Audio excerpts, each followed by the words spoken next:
saudara, Anda langsung minum. Kok. Ternyata yang saya masukkan itu adalah kimia. Matilah Anda. Kata iman, kata pakai bahasa Inggris faith. Tahu faith? Nggak ada di dalam kitab, saudara. Jangan Anda lari-larikan kemana-mana. Iman itu sandarnya hanya ada di dalam Al-Quran, Al-Karun. Rukun iman itu hanya ada di dalam Al-Quran. Tidak ada. Jangan Anda kotori mulut Anda dengan agama lain, dengan iman agama orang. Tidak usah. Kalau Anda mengatakan kepercayaan, oke, saya terima. Artinya Anda asal percaya, kan? Katakan aja ke Bang Suma, saya itu dasar agamaku adalah aliran kepercayaan, asal percaya saja. Buktinya saya tidak berakal di dalam memahami konsep ketuhanan. Iman itu artinya kepercayaan, Juma. Berdiskusi tidak boleh menjatuhkan lawan debat, termasuk kepercayaannya. Oh, jadi maksudnya Anda berdiskusi itu, maksudnya Anda berdiskusi itu saling menyanjung. Oh, saudara Sude gantengnya. Oh, saudara Sude. Diskusi itu adalah mencari titik temu kebenaran untuk kita tuai sebagai hasil dan manfaat edukasi kepada orang lain dan juga kepada kita. Itu kalau prinsip itu yang Anda pakai di gereja. Di gereja cocok. Itu namanya dogma. Yang Anda pakai itu dogma. Itu nggak cocok bagi saya sebagai Muslim. Nggak bisa. Saya tahu dogma itu adalah sesuatu yang dipercayai, tidak boleh diperdebatkan. Itu dogma. Tapi Anda sedang berhadapan dengan orang yang berakal, Bung. Tidak lagi sedang Anda berdogma di sini. Saya mau bicara dulu dengan Bapak Gotu tadi. Tadi ya, kan silakan. Kalau dengan saya Anda nggak bisa. Tidak ada Paulus bilang dia akan tidak bisa. Silakan. Bang God, cukup beliau apa tidak itu aja. Sama si Juma nggak penting ngomongnya, dia main TikTok dia sama si God aja. Iya, saya sudah baca Ibrani 1 ayat 2 dan ternyata yang ciptakan itu Allah loh, bukan Yesus. Coba baca ulang. Tapi lewat Yesus. Wah, oleh dia antara. Coba saya mute ya karena saya akan banyak ketawa nanti. Silakan. Iya, diam dulu kok Juma. Kau lagi main TikTok tadi. Coba baca Ibrani 1 ayat 2. Abang Gotu dulu bahas. Baca keras-keras. Bang Gotu. Jadi begini, di Ibrani 1 ayat 2 itu bukan Yesus yang ciptakan, tapi Allah yang ciptakan melalui perantaraan. Jadi Yesus itu perantara dan banyak ayat yang mendukung tentang itu. Yesus itu perantara, utusan, bukan sang pencipta gitu loh. Masa nggak ngerti itu ayat? Kan sudah di situ dia jelas dibilang oleh dia. Berarti dia tidak bisa dipisah dari Bapa. Cocok, oleh dia Allah menciptakan. Berarti siapa yang ciptakan? Yesus atau Allah? Allah lewat Yesus. Jadi itu tidak boleh dipisah. Berarti Yesus perantara. Bukan perantara, ruler, nama ruler. Yang ciptakan siapa? Coba baca dulu ayatnya situ. Jelas di situ ada kata perantara. Abang mau menyangkal lagi. Coba baca Ibrani 1 ayat 2. Iya, memang Yesus perantara. Dia memang besar perantara. Itu bukan pencipta. Dia itu Yesus Tuhan. Tuhan di situ maksudnya Lord loh, bukan God. Ya, baca bahasa Inggrisnya. God itu begini, mengerti enggak God? God itu Khalik langit dan bumi, pencipta seluruh alam semesta. Sementara Yesus bukan pada posisi God, tapi pada posisi Christ the Lord. Iya, memang Lord. Iya. Jadi apa yang perlu dipertanyakan? Sudah berarti bukan Tuhan pencipta langit dan bumi. Pencipta dia. God itu dengan Lord itu tidak bisa dipisah. Serangkai dia itu. Gimana caranya serangkai Lord verse 1 ayat 1 itu berasal dari himne Platonis. Mau saya yang tadi saya bilang Anda tertular. Diam dulu sudah. Paham cuma enggak dengar dulu sudah. Diam dulu God. Bentar ya. Platonis itu beragama Yahudi. Memang sebelum Yesus lahir ke dunia, pemahaman akan firman ini, siapa ini firman ini masih dipertanyakan. Jadi Platonis ini adalah orang Yahudi yang sedang membahas mengenai firman. Nah, Yesus di sini mengajarkan muridnya mengenai pendapat Platonis ini. Makanya tuliskan Yohanes lah pemahaman akan firman ini secara lengkap gitu loh. Jadi Platonis ini bukan orang Yunani. Saya terangkan kau. Yohanes 1 ayat 1 itu himne Platonis yang dipopulerkan oleh Philo. Philo itu adalah keturunan Yahudi yang tinggal di Mesir. Iya, makanya kan Yohanes ini Yahudi juga. Tunggu. Jadi himne Platonis itu yang diperkenalkan oleh Philo itu yang dikutip oleh penulis kitab Yohanes. Bukan dikutip dia. Yohanes ini, Yesus ini mengajari Yohanes mengenai firman itu, makanya ditulis Yohanes di 1 Yohanes itu, di Yohanes itu. Itu asumsi. Sementara tercatat dalam sejarah bahwa penulis kitab Yohanes yang tidak tahu sampai sekarang menjadi misteri itu hanya mencuplik atau mengutip Yohanes 1. Bukan mengutip itu melengkapi pendapat Yahudi yang terdahulu, dimasukkan di situ, diajari oleh Yesus gitu loh.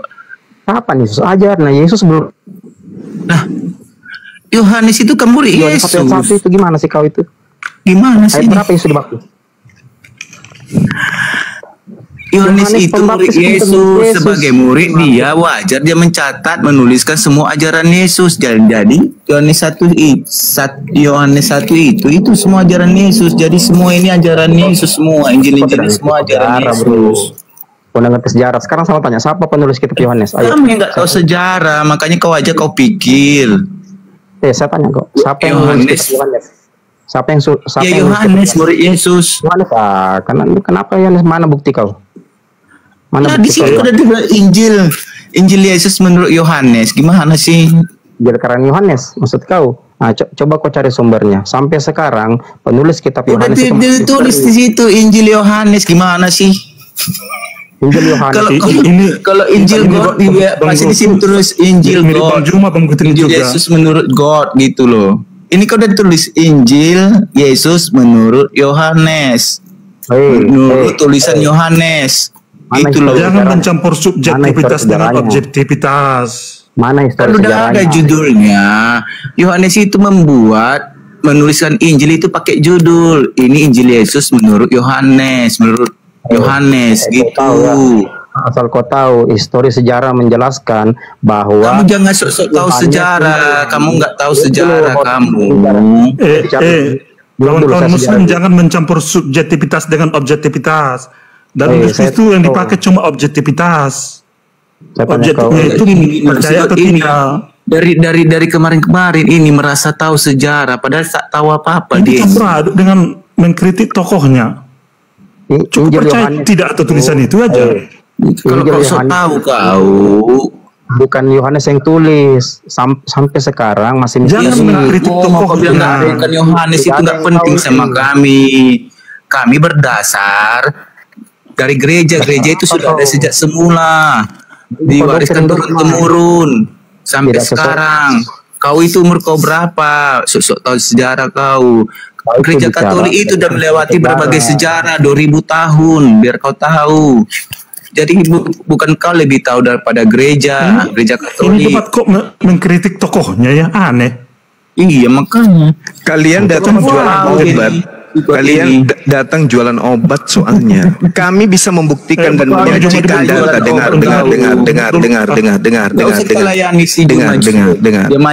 Yohanes 21 nomor 24 nomor 25 bukti akurat bahwa bukan murid Yesus yang menulis buku Yohanes itu.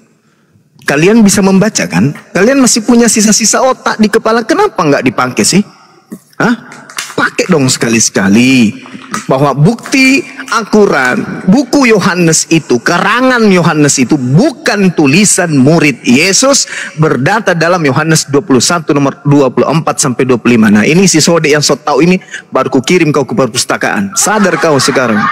Kau masuk ke sini doktrin bahlulmu itu tidak berlaku, ngerti tidak? Coba kau baca tuh Yohanes 21 nomor 24 sampai 25. Baca di hadapan saya sekarang. Habis itu kau tunjukkan bahwa yang menulisnya itu adalah Yohanes anak Zebedeus. Ku sentul juga biji matamu nanti. Bercanda. Ayo. Diskusi itu jangan mendogma. Gak boleh kau mendogma di sini. Di sini kau sedang berhadapan dengan umat Islam. Umat Islam yang akan mengantar kalian kepada keadaan waras, meninggalkan kegilaan menyembah anak orang. Paham? Itu dogma bukan? Itu dogma bukan? Bukan dogma. Ini logika yang dipakai berdasarkan dengan pewahyuan dan naluri ini. Naluri dan akal yang kita pakai. Sekarang ketika Anda mengatakan dogma itu adalah sesuatu yang dipercayai yang tidak sesuai dengan akal, rasio. Paham? Sekarang siapa di antara kalian? Yang paling siapa di antara kalian pengikut Paulus yang bisa membaca Yohanes 21 nomor 24 dan 25 di sini? Siapa? Siapa di antara kalian dua orang ini yang bisa membaca Yohanes 21 nomor 24 dan 25? Menjatuhkan orang. Ya, silakan. Silakan Anda bacakan. Berani enggak? Berani enggak kau baca? Ya nggak bisa, memang nggak bisa. Dogma tidak bisa diperdebatkan, Cahayu. Kalian itu manusia pelahap dogma. Kenapa? Di dalam 1 Korintus 1:19, tugas Paulus beserta roh jahat yang masuk ke dalam dirinya itu adalah mematikan akal pengikutnya. Gak boleh kalian berakal. Kalau bahasan Kristen, orang Kristen tidak boleh pakai akal. Tidak boleh sama sekali. Tidak boleh sama sekali. Haram hukumnya orang Kristen membahas kekristenan pakai akal. Gak boleh. Kapan dia menggunakan akal, dia bisa keluar dari Kristen. Di sini tidak dibutuhkan self proclaim. Di sini kau baca Yohanes 1, baca Yohanes itu. Baca Yohanes 21. Baca Yohanes 21 nomor 24 sampai 25. Kalau kalian mau waras silakan, tapi kalau kalian tetap mau gila kayak sekarang menyembah manusia, tidak usah kau baca. Kau yang gila cuma, kau yang gila. Kalau kau tidak gila, ngapain kau nyembah Yesus? Ngapain kau nyembah Yesus? Markus 5 hanya orang gila yang menyembah Yesus. Di mana? Di mana tertulis dalam Al-Quran bahwa yang menyembah Allah itu adalah orang gila? Di mana? Di mana? Di dalam Bibelmu Markus 5, orang yang menyembah Yesus adalah orang gila. Paham? Paham? Markus 3 nomor 10 nomor 11, roh-roh jahat yang menyembah kepada Yesus. Paham? Nah sekarang roh apa yang merasuki kalian? Roh apa yang merasuki kalian sampai kalian juga menyembah Yesus? Roh apa? Orang gila itu. Coba Bang Guntur, roh apa? Buka Yohanes 16 ayat 23-24. Roh apa yang merasuki kalian sampai kalian menyembah Yesus? Ayo. Karena Markus 5 orang yang menyembah Yesus ternyata orang kerasukan setan. Ayo. Dasar menyembah Yesus Yohanes 16 ayat 23-24. Oke, saya baca ya. Oke, baik. Yohanes 16 berapa tadi? 24 ngomongkan cuma ya kan. Oke, saya bacakan sama Anda. Saya bacakan. Saya punya kitab. Kan saya punya kitab. Malah dia sembuh ketika menyembah Yesus. Sampai sekarang kamu belum meminta sesuatu apapun dalam namaku. Mintalah maka kamu akan menerima supaya penuhlah sukacitamu.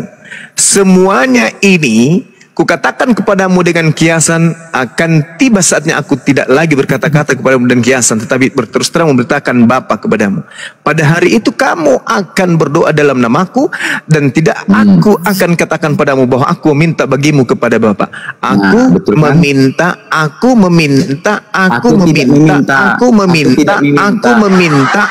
meminta bagimu kepada Bapa.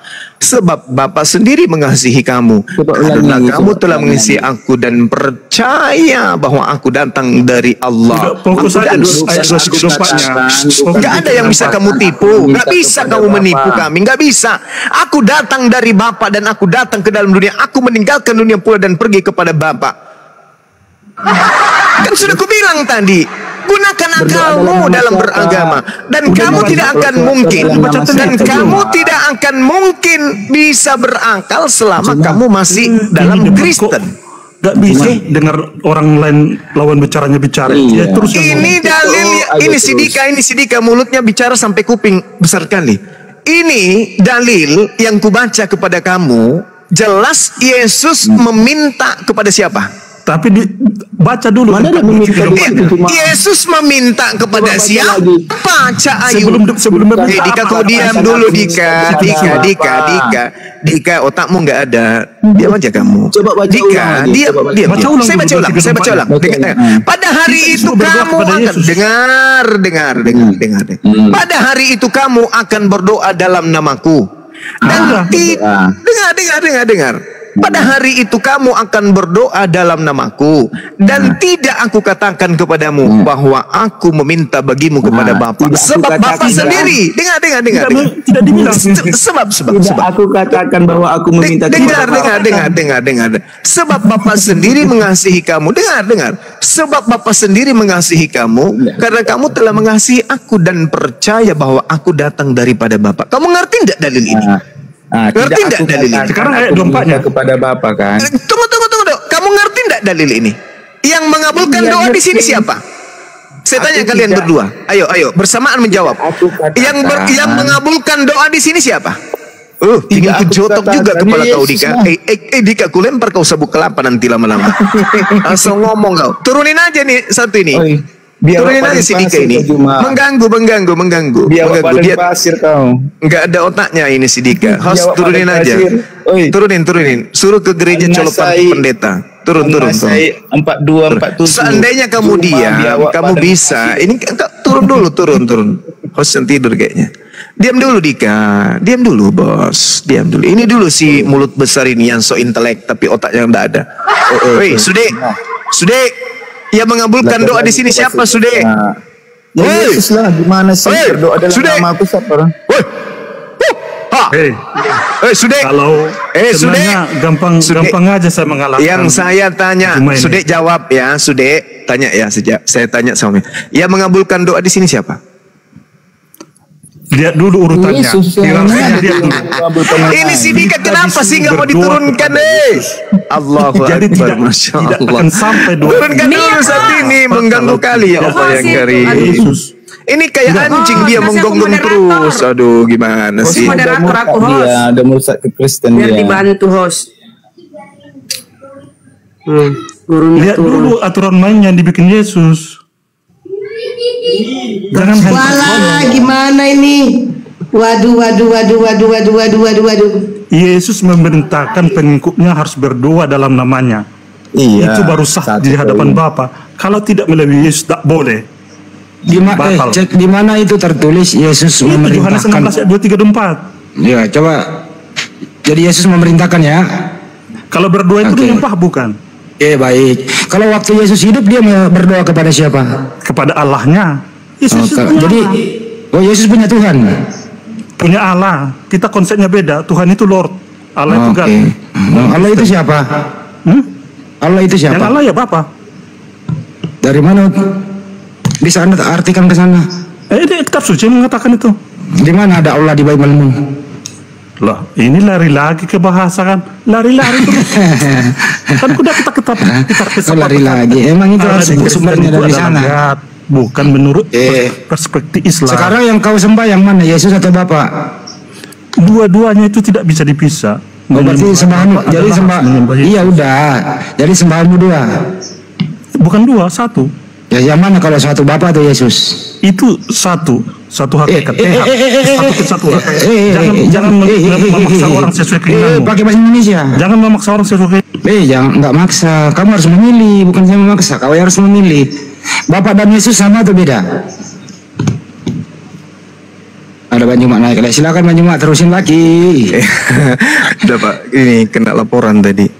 Iya, ini si Dika ini kayak gugup, diam aja dulu kamu. Saudara Sude, kau pakai otak dulu kau. Jangan gigi besar kau itu yang kau lebih kedepankan daripada otakmu. Di sini yang mengabulkan doa siapa? Kau layani sudah. Yang mengabulkan di sini siapa? Yang mengabulkan doa di situ siapa? Manusia kok nggak pakai otak. Mulut lebih besar daripada otak.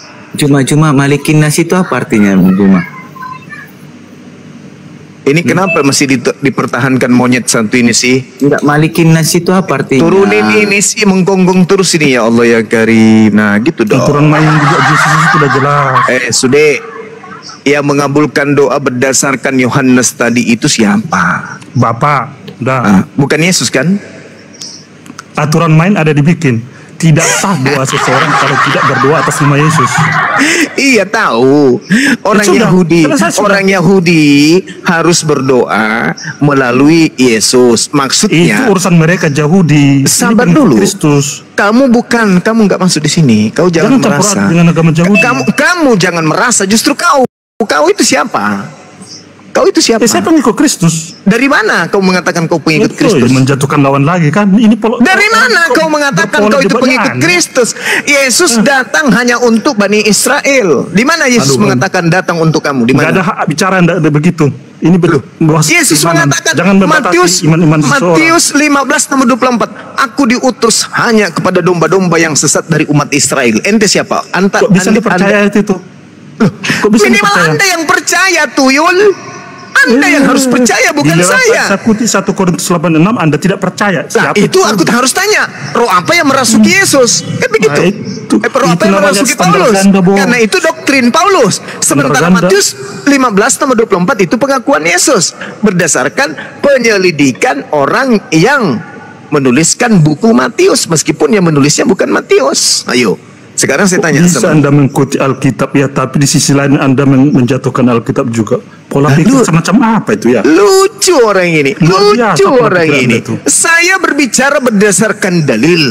Ketika saya mengatakan, dengarkan saya makanya. Pakai otakmu makanya. Tadi saya mengatakan menjatuhkan lawan terus. Dengarkan saya. Pasang otakmu makanya. Kau jangan cuma menggunakan dogma.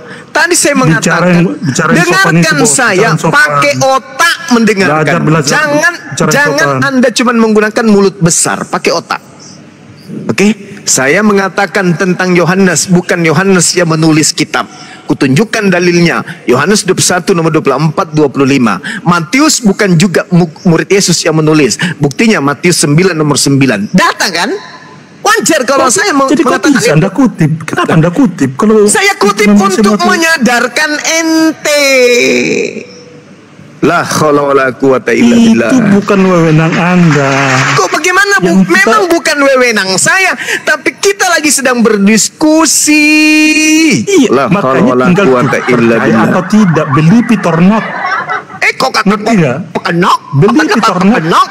Kau minum aja kingker, nanti ku kirimkan supaya kau tahu. Jadi ketika Anda mengatakan bahwasanya Anda sebagai pengikut, Yesus tidak memiliki pengikut di luar Yahudi. Ngerti ente? Ngerti? Sedangkan orang yang bertemu dengan Yesus aja dibilang sama Yesus itu adalah guguk. Apalagi ente yang suka makan guguk. Kok bisa percaya itu? Dari mana Anda tahu itu? Itu tertulis dalam Matius 15. Dari baca Alkitab kan Anda tahu. Itu tertulis dari Matius 24 juga ada. Ayo. Kok bisa Anda percaya dengan ayat itu? Saya tidak mengatakan saya sedang percaya. Ku hantam juga nanti kau dengan sepatu di muka kau ya. Saya tidak mengatakan saya percaya. Saya mengatakan kepadamu itu Bibelmu mengatakan itu, Tuyul. Aneh kali kau. Aneh kau ini. Apakah ketika saya membaca sebuah buku maka saya membacanya wajib saya percaya kepada buku itu? Kulempar juga pakai sepatu. Iya, kalau percaya jangan menjatuhkan kitab yang satu lagi. Gitu loh maksudnya. Saya membacakan, saya menjelaskan apa yang tertulis di kitabmu. Masih enakan Bang Gotu loh. Bang Gotu tidak menjatuhkan. Memang saya ini pelatih, saya pelatih prajurit. Jadi kalau prajuritnya dongok pasti kutampar pakai sepatu kalau sudah tuyul kayak kau. Udah dibilang, udah jelas-jelas dibilang Yesus itu diutus hanya kepada domba yang sesat dari umat Israel. Coba kau tunjukkan kepada saya Yesus mengaku, aku diutus untuk kepada seluruh umat manusia. Ada dalilnya?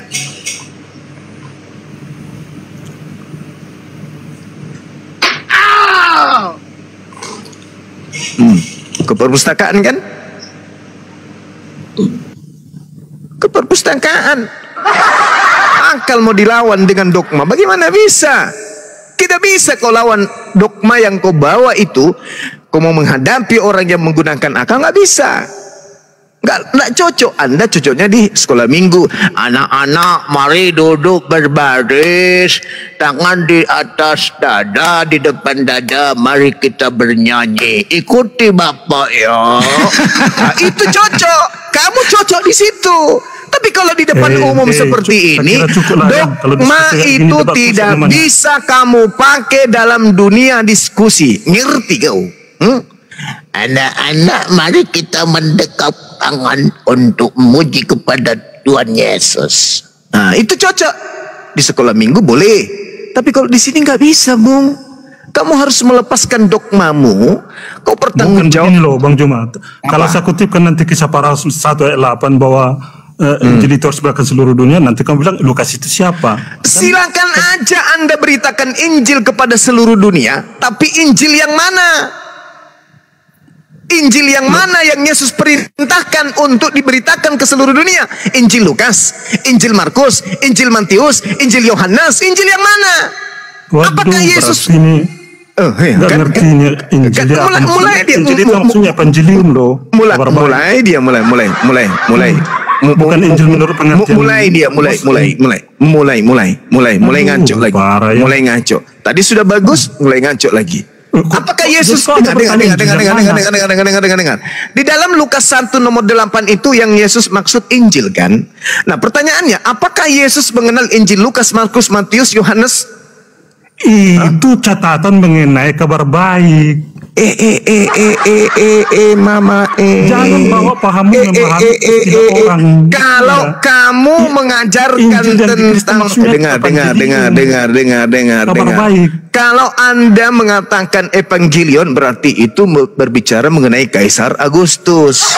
Berarti apa yang kacau baloknya? Kacau balau karena ilmu minim. Tuyul. Diajarin juga. Markus 1 nomor 14 Yesus mengajarkan Injil Allah. Apakah Injil Allah dan Injil Lukas itu sama?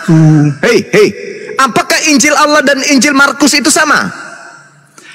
Injil Markus maksudnya Injil yang diceritakan yang ditulis oleh Markus, bukan Markus. Iya. Sementara Yesus tidak mengajarkan Injil yang ditulis Markus. Itulah yang kau beritakan, Cak Ayu. La haula wala quwata illa billah. Dari situ aja sudah berbeda sudut pandang pengertian. Yesusnya yang menjadi patron kabar baik. Yesus, saudara Sude, bukan Injilmu yang menjadi patron. Jangan paksakan pahammu kepada saya. Yesusnya yang harus menjadi patron, bukan pahammu.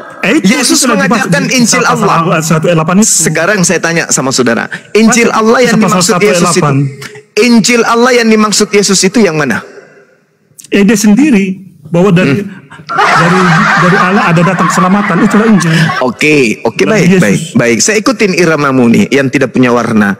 Injil Allah itu adalah Yesus itu sendiri. Mari kita beritakan. Oke.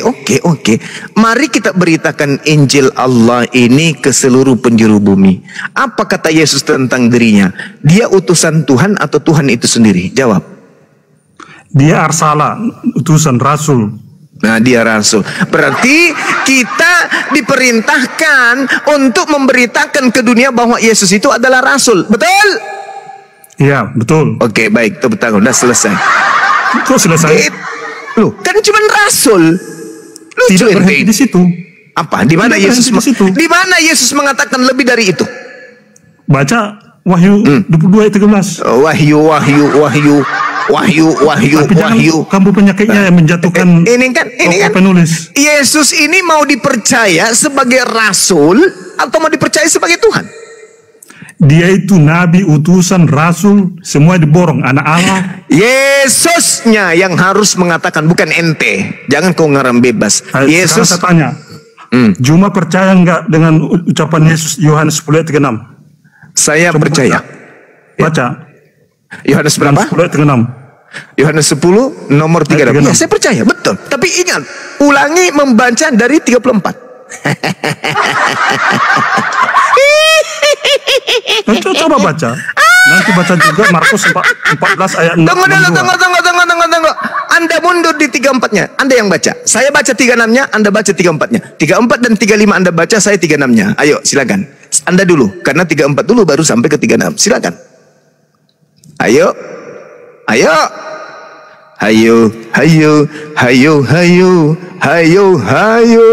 Baca 1, 2, 3.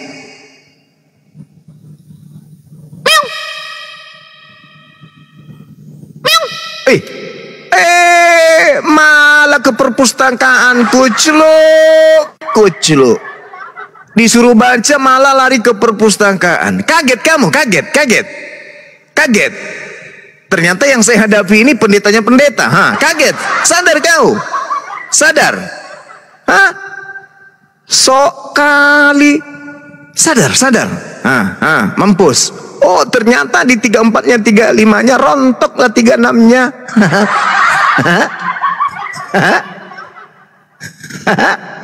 Ditertawakan orang ente. Aduh, parah kali orang ini. Makanya mendengarkan, Bung, saya suara keras itu untuk mendidik, ya, untuk menggembleng roh yang masuk ke dalam tubuhmu itu. Karena hanya roh jahat yang mengajarkan orang mempraktikkan seperti yang dipraktikkan oleh siapa? Orang gila yang ada di Markus 4:35-nya. Ya justru itu tugasmu. Silakan. Ini saya bacakan ya. Iya, silakan. Ke perpustakaan lagi dia. Gimana ceritanya ini? Bang Andi.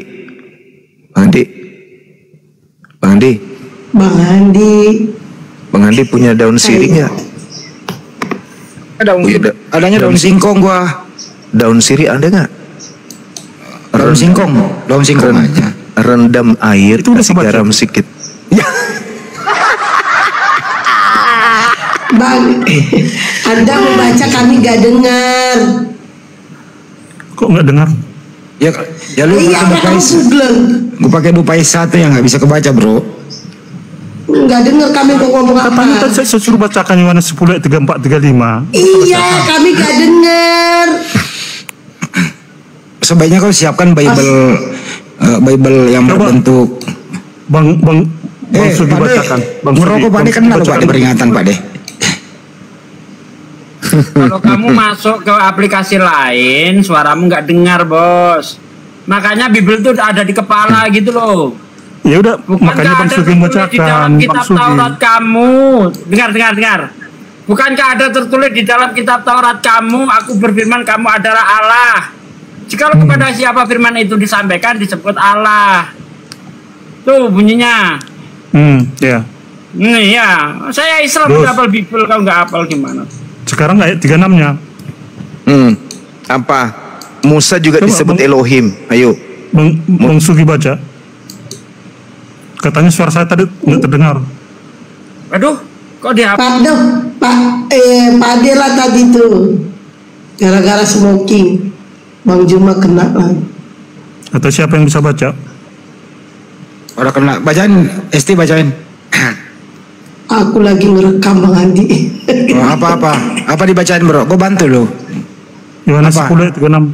Oh, Yohanes 10. Yang tadi Bang Juma bilang harus dibaca ayat 34-35-nya. Ya, apa? Gue bacainnya 36 ya. Sorry. Sorry. Gue bantu kalau gue orang baik, bro. Yang penting kau baik juga. 36-nya lah. Masihkah kamu berkata kepada Dia yang dikuduskan oleh Bapa, yang telah diutusnya ke dalam dunia, engkau menghujat Allah karena aku telah berkata aku anak Allah. Maksudnya apa, bro? Nah itu percaya enggak kalian itu? Percaya enggak cuma? Enggak lah, enggak ada percaya di sini. Ini baru terjemahan ini. Nah itulah. Kenapa saya bilang boleh Anda dengarkan saya kan Anda bertanya, boleh ya? Allah itu nggak punya. Yesus mengaku anak Allah. Allah itu nggak punya anak. Nah itu kan iman sekalian. Ya, Allah itu nggak ada di Bibelmu. Allah itu nggak ada di Bibelmu. Nah itu lagi. Ya iya memang. Allah nggak punya anak. Kami maksudnya itu Elohim. Oh ya udah Elohim aja ya. Oke. Yesus anak Elohim. Udah stop dulu. Yesus anak Elohim, anak angkat, anak kandung atau anak apa? Jangan sampai lari ke situ. Pokoknya katanya anak Elohim. Gimana sih lu? Data yang lu bawa gue nanyain. Saya ulang lagi. Bro. Saya ulang lagi ya. Yesus ini anak Elohim, anak kandung, anak angkat, anak tetangga, anak tiri, atau anak apa? Kenapa bertanya begitu? Lah, anak apa maksudnya? Itu namanya Anda lagi memuji Yesus. Lah, ini Anda mengatakan Yesus anak Elohim. Ya gue tanya lah. Tanyalah kepada Yesus. Yesus udah nggak ada. Loh.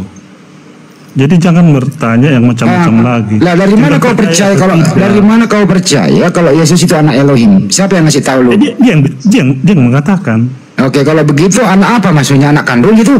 Kok berekor lagi apanya? Ya, harus dijelasin dong. Nggak bisa begitu. Oke, jadi nggak bisa dijelasin nih.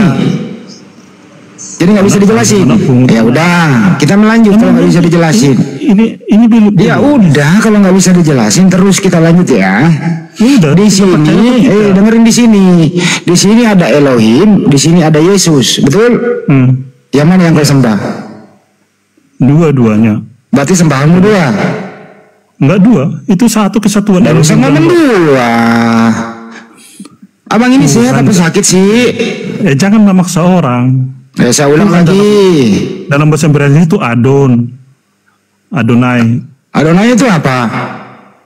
Itu kalau diterjemahkan bahasa Indonesia itu Tuhan. Tapi apa? Itu dalam perspektif Yahudi itu teologis, bermakna teologis. Apa itu? Adonai apa? Itulah panggilan pengganti untuk nama Allah Israel, nama Elohim. Oke, sekarang santai ya bro, lu jangan marah-marah sama gue santai nih. Nggak ada yang marah, tadi yang pokrol bambu. Oke, sekarang yang mana yang kau sembah, Elohim atau Yesus? Karena Yesus merintahkan pada dia, berarti tolonglah jujur abang, jangan mengecewakan aku bang. Dengar omongan orang. Ya sekarang pertanyaannya, yang mana kau sembah, Elohim atau Yesus? Dua-duanya, karena Yesus memerintahkan harus berdoa kepada Yesus. Baik, artinya sembahan kamu dua. Yesus.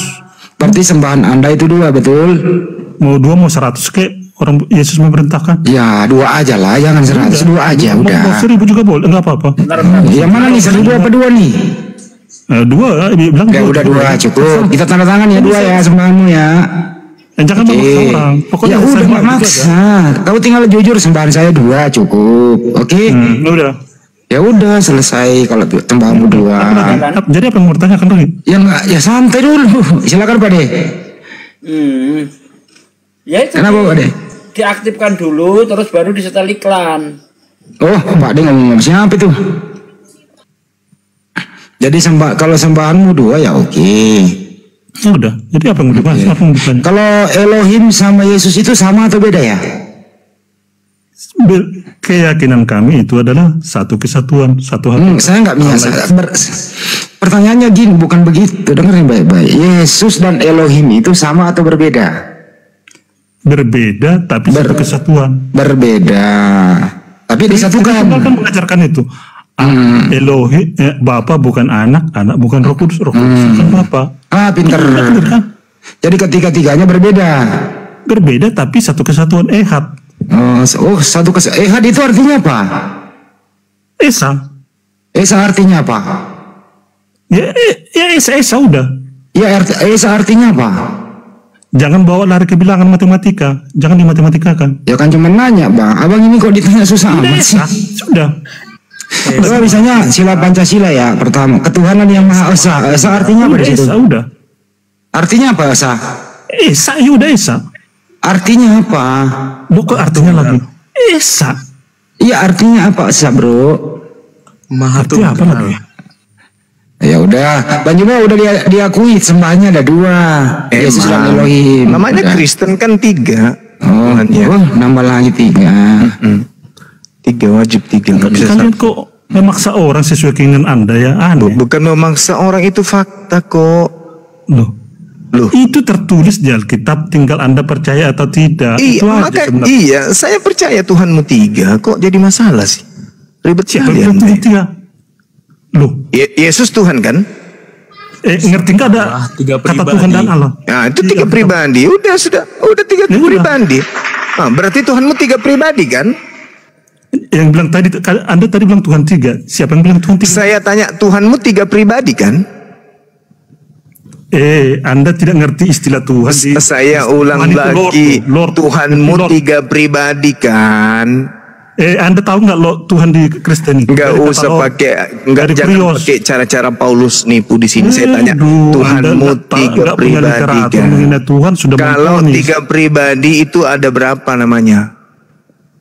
Tiga esensi. Jangan memaksa orang sesuai pola pikir Anda. Pertanyaan saya sederhana loh, Tuhanmu tiga pribadi kan?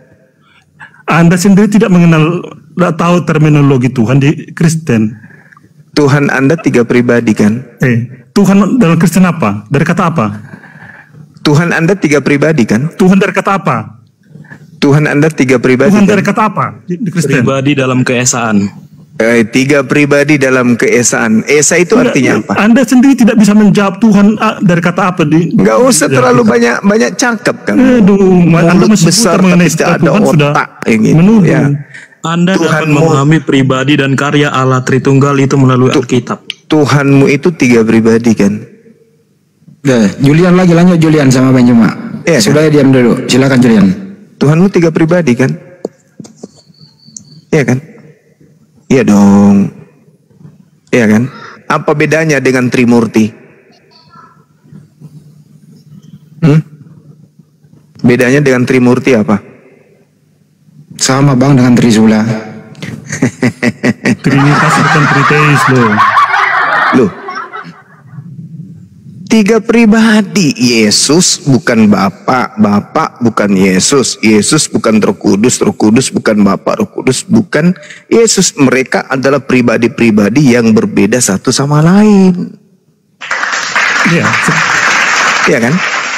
Benar sekarang kan? Saya bikin perbandingannya dengan Daniel 7:13-14. Bahkan di surga pun Tuhanmu masih tiga pribadi, betul? Coba baca Daniel 7:13.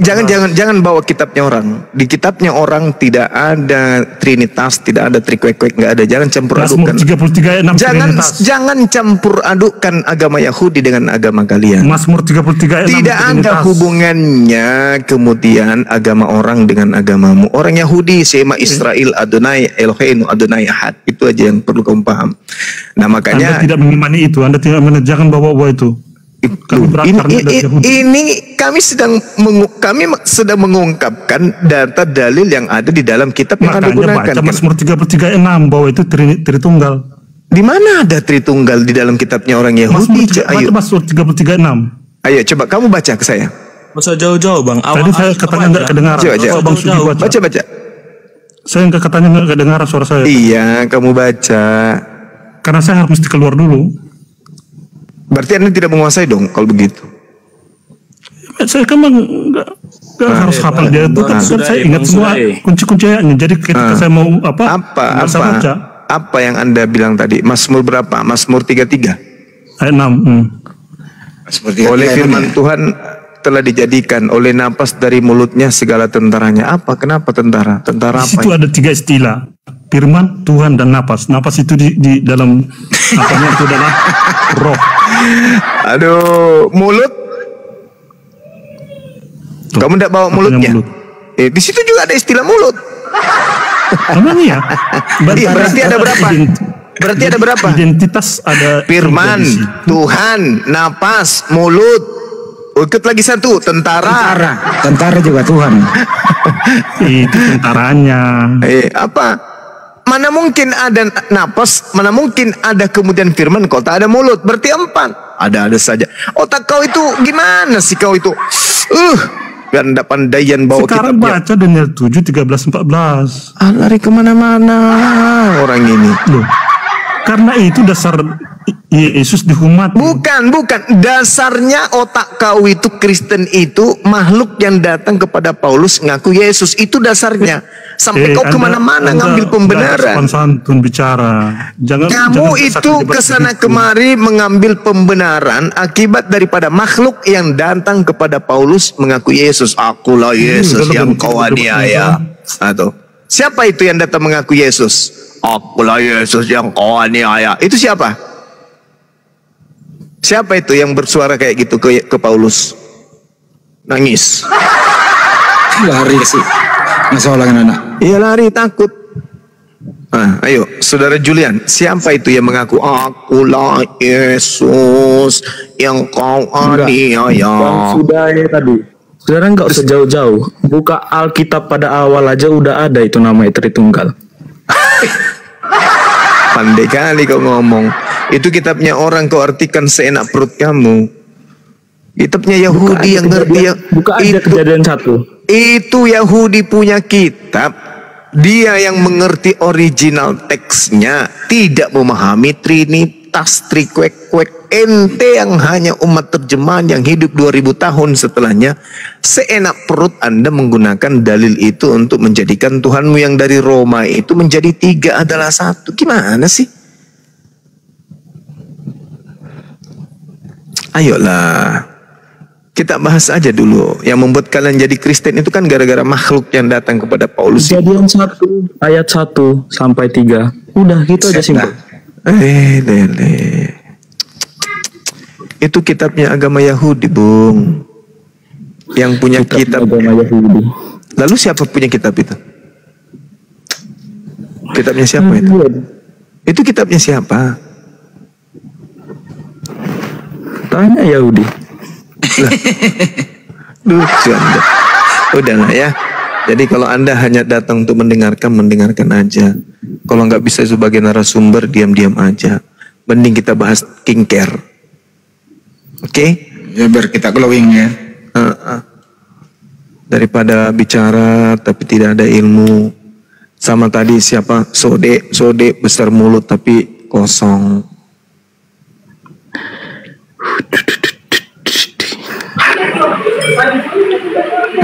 User kamu user berisik. Ini Kristen apa Muslim nih, user? Enggak mau aja.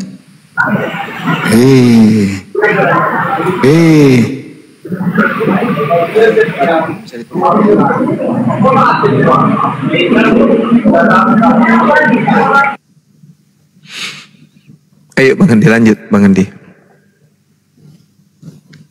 Julian. Halo. Julian, sebenarnya Tuhanmu ada berapa sih, Bro? Ya 1. Siapa namanya? Allah. Bukan Yesus. Masuk sian dan tanya-tanya. Bukan Yesus. Allah dalam 3 pribadi. Dalam jadi Tuhanmu 3. 1. Siapa? Allah. Yesus bukan Tuhan. Tuhan juga. Berarti 2. Dia firman Allah. Tuhan juga. Kalau ada Tuhan juga berarti lebih dari 1, Bro. Karena dia adalah pribadi Allah. Iya. Mantap. Pribadi Allah yang kedua yaitu firman. Yesus itu firman ya? Iya, firman yang menjadi manusia. Waktu menjadi manusia masih firman dia. Ya, firman yang menjadi manusia. Aduh, di mana logikanya? Yesus kan pernah jadi manusia, ya Bro ya? Ya nggak? Iya. Waktu dia menjadi manusia dia Tuhan nggak? Ya manusia. Oh, bukan Tuhan.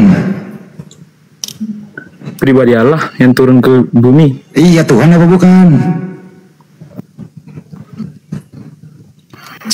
Tuhan. Ada Tuhan di surga, ada Tuhan di bumi gitu.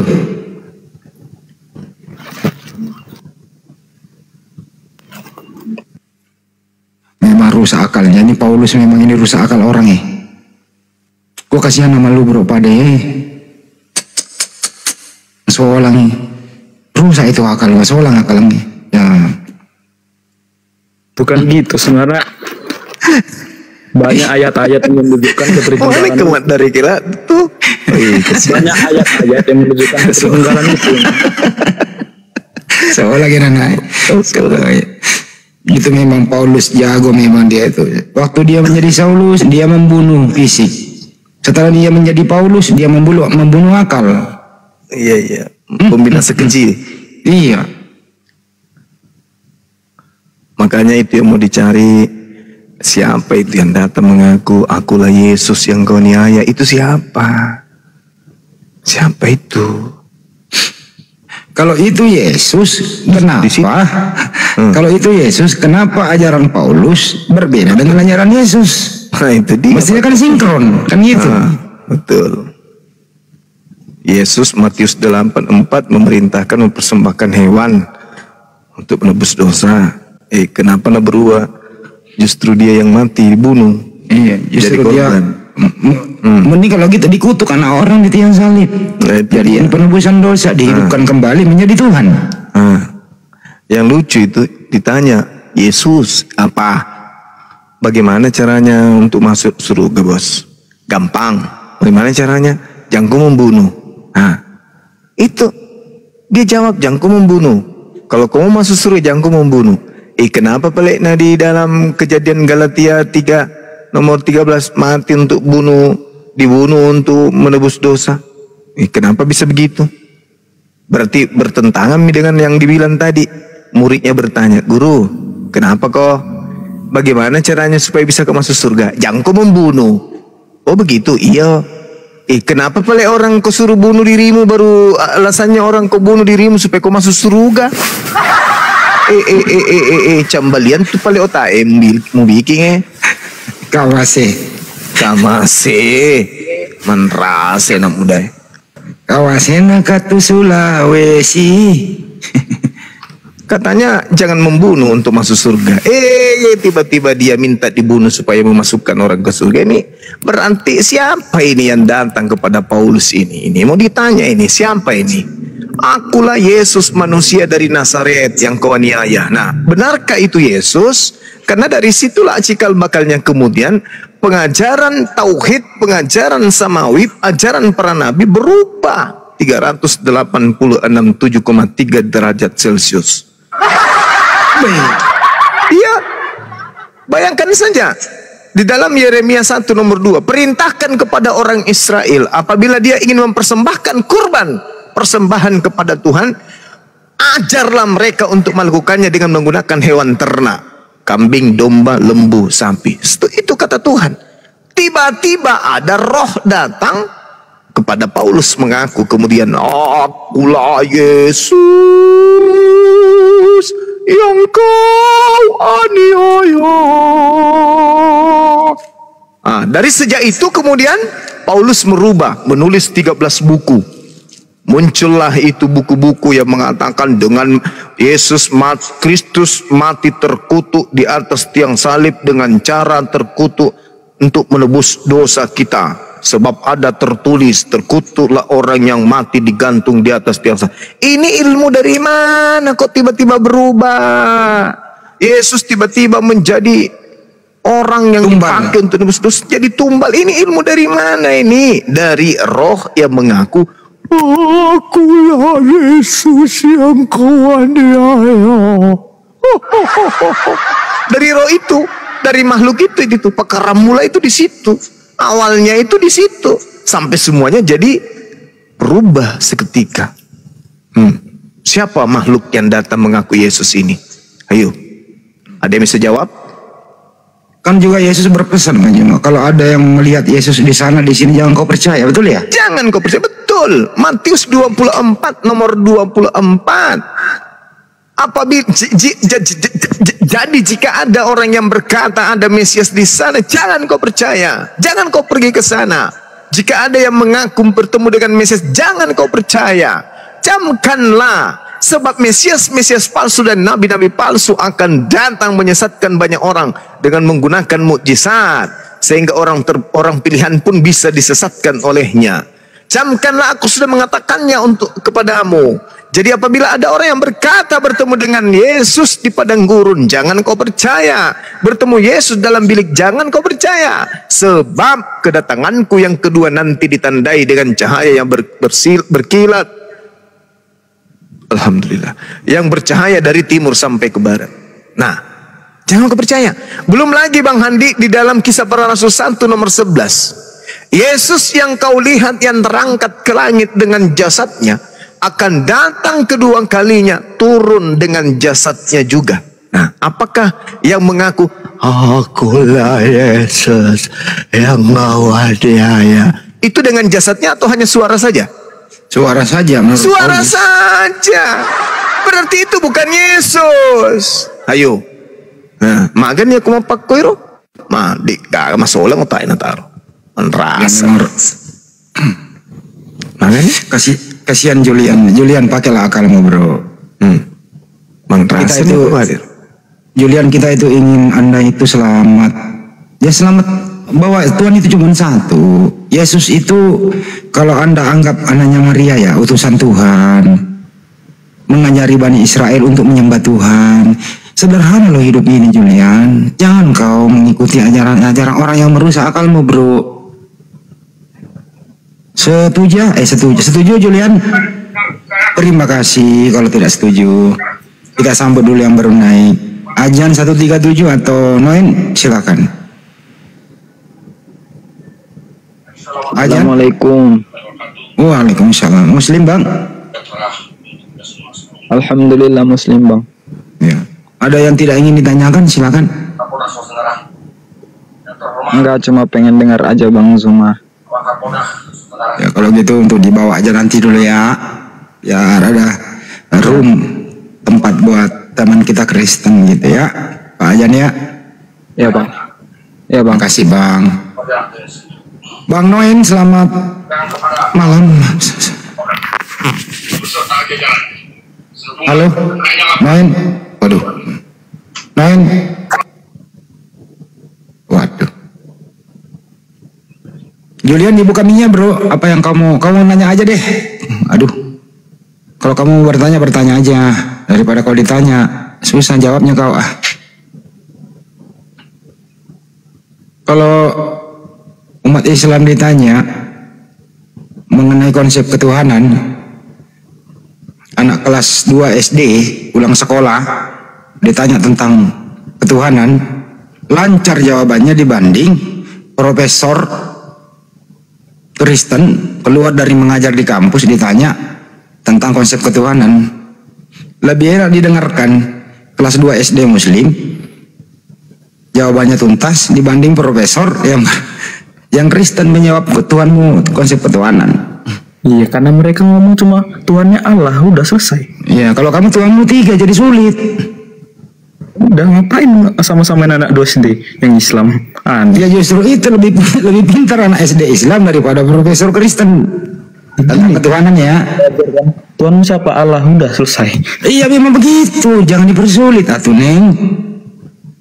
Nggak boleh dipersulit. Kau itu sebenarnya akalmu baik, cuma didoktrin supaya apa? Jangan dipakai akalnya. Supaya kalau akalmu udah dimatikan, kamu mudah disetir untuk bayar perpuluhan dengan janji-janji semu. Yesus mati di tiang salib menebus dosa kita, dijamin masuk surga. Tepuk tangan untuk Tuhan. Kan begitu di gereja. Gerejaku Katolik. No Katolik. Yes. Ada yang Katolik itu kan kalau berdoa lewat Bunda Maria dulu ya? Enggak. Bunda Maria sebagai apa? Ya kami hormati. Sebagai apa? Ibu Yesus. Ibu Tuhan. Ibu Yesus. Iya, Ibu Tuhan kan Yesus Tuhanmu. Iya, Bunda Allah. Oh, iya. Oh, iya. Oh, jadi Tuhanmu punya bunda ya? Kalau Bunda Maria, Bunda Maria itu Tuhannya siapa ya Julian? Bunda Maria Tuhannya siapa Julian?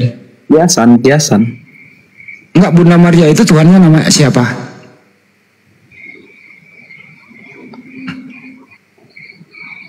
Allah. Bukan Yesus.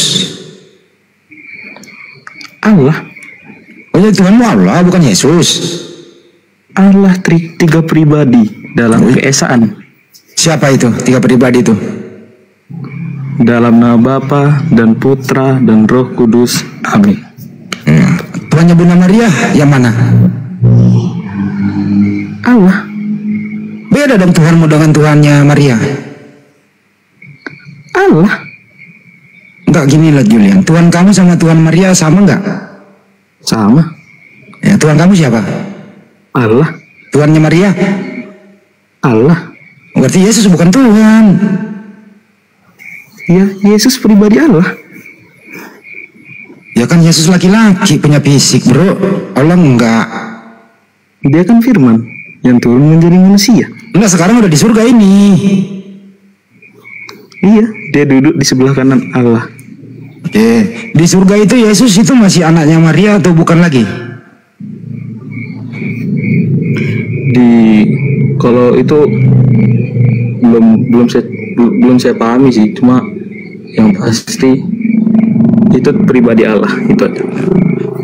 Coba Julian, waktu Yesus di bumi kan tuh ya, dia kan menurut iman kamu kan bangkit tuh. Bangkit, terus muridnya pada kaget, dikira hantu. Terus Yesus ngomong "Woi, jangan kaget. Lihatlah tanganku, lihatlah kakiku. Hantu tidak punya daging dan kulit." Habis itu minta ikan goreng. Masih ingat nggak tuh, bro? Hah? Masih. Nggak pernah baca? Ada. Gitu. Habis itu kan terangkat ke surga, betul? Belum. Iya, 40 hari lah di bumi dulu. Yo, mungkin 40 hari di bumi aktivitas, pulang ke rumah orang tuanya dulu dong. Masa dia nggak pulang? Kan ibunya juga kangen anaknya pernah mati. Kan begitu kisahnya di Bibelmu. Ya tentu juga ibunya senang banget, anak gue pernah mati hidup kembali, anakku mana? Pulanglah kau nak. Kan gitu. Masa dia berkelana 40 hari nggak pulang-pulang? Julian.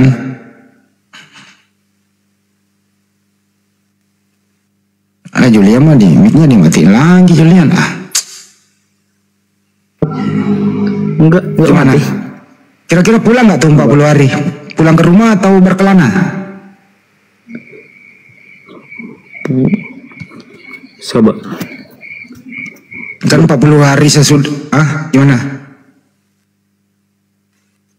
Kan 40 hari di bumi.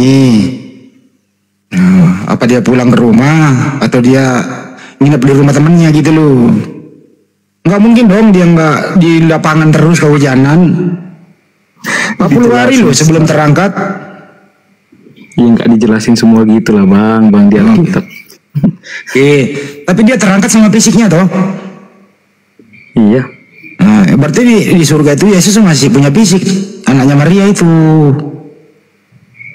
Betul? Duduk di sebelah kanan Allah Bapa. Jadi Tuhanmu itu 3, 2 berbentuk roh saja, 1 berbentuk manusia, laki-laki nama Yesus. Betul? Pribadi Allah. Nah Yesus kan laki-laki, menyendiri dia, nggak bercampur sama yang lain. Gimana kamu ini bro? Nih Yesus duduk di sebelah kanan, dia laki-laki sama fisiknya masih ganteng, kulitnya putih lah kayak bule, ganteng gitu kan. Nah Bapak di sebelahnya tidak punya fisik, hanya roh saja nggak kelihatan. Nah Roh Kudus juga ada tidak kelihatan. Nah yang mana yang kau tuhankan? Allah. Berarti Yesus nggak Tuhan, karena dia manusia di surga. Dia kan pribadi Allah. Lo kok bagaimana pribadi? Roh punya pribadi ke manusia gimana sih bro? Pribadi Allah. Gimana bisa punya pribadi? Orang dia laki-laki, manusia dia. Dia menjelaskan sendiri. Nah, Maria menuhankan nggak anaknya tuh di Maria itu menyembah nggak si Yesus di surga? Iyalah, Allah. Yesus saya nggak nanya Bapak Putra Roh Kudus, saya nanya ini Putra. Bunda Maria sama Putra Yesus ini itu ada hubungan apa di surga? Bunda Maria dengan Yesus. Masih hubungan anak ibu atau enggak lagi gitu loh? Hubungan anak ibu. Atau udah putus hubungan? Putus hubungan, tapi yang pasti Bunda Maria dihormati lah. Apa? Bunda Maria dihormati. Bunda Maria dalam hati dihormati. Oh dihormati, iya harus dihormati dong, orang dia wanita suci kok harus kita hormati itu. Kita nggak boleh hinakan Bunda Maria, kita harus hormati dia, kan gitu. Yang saya tanya, antara Bunda Maria sama Yesus di surga ini statusnya itu masih anak ibu antara anak dan ibu atau sudah terputus hubungan antara anak dan ibu? Terputus hubungan sebagai status ya. Kurang tahu juga sih bang. Takut salah ngomong ya. Kan gini loh ya, Bunda Maria ini kan kenapa jadi merah sih? Kan cek. Kan Bunda Maria ini kan pernah melahirkan Yesus dan merawat Yesus, betul ya? Nah, jadi Bunda Maria itu punya anak namanya Yesus. Iya. Oke. Nah, sekarang udah naik ke surga. Kan duluan Yesus naik ke surga daripada Maria, betul? Iya. Menurut kamu yang mencabut nyawa Maria, yang mengendaki Maria mati siapa? Allah. Bukan Yesus. Bukan. Allah. Kan Yesus usul diberi kuasa dari Bapaknya. Kepada aku telah diberi kuasa. Allah. Yesus perantara. Oh, jadi Yesus yang mencabut nyawa ibunya? Enggak. Tidak ada pencabut nyawa dalam Kristus. Ya. Nah, terus yang mengendaki Bunda Maria mati siapa? Allah. Bukan Yesus. Allah dalam 3 pribadi. Oh, itu termasuk Yesus juga.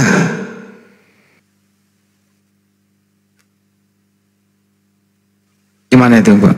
Mikir bro, mikir. Saya ini cuman main logika, kau berpikir lah. Gitu. Kau tetap Katolik, yang penting akalmu dipakai deh. Itu aja sih bro. Jangan mempersulit akal. Kamu kan masih muda nih, Julian. Kamu masih ada kesempatan lah. Enggak mungkin karena pikiran saya belum nyampe situ ya. Tapi ngapa masih berdiri nyampe sekarang Kristen itu? Heran saya. Artinya di surga itu antara Maria sama Yesus itu tetap masih antara anak dan ibu dan anak, nggak bisa dipisahin bro.